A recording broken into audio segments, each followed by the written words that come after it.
Welcome to Not Milk Never Milk. Subscribe if you're lactose intolerant.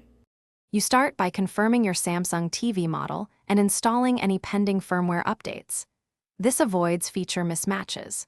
Once done, prepare images at the correct resolution, 3840 by 2160 for 4K TVs, and save them as JPG or PNG so the TV renders colors and crop reliably. Make a practical choice for transfer. If you want quick iteration, use the SmartThings app on your phone over the same Wi-Fi network. If you prefer direct file control, copy images to a FAT32 or XFAT USB drive and insert it now. Next, load the images and configure how the TV will use them. If using SmartThings, open the app, select your TV, navigate to ambient or wallpaper settings, then upload or choose images and send them to the TV.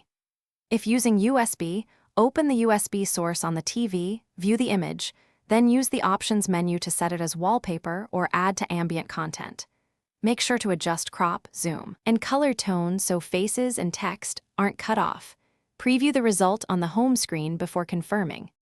Finally, apply the wallpaper to either the home screen or ambient mode and decide whether to save it as the default or include it in a scheduled rotation.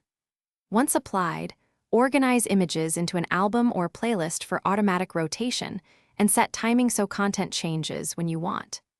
If something goes wrong, one key troubleshooting step is to confirm file format and resolution, then reboot the TV. Also make sure the TV firmware and SmartThings app are up to date, because many display issues stem from outdated.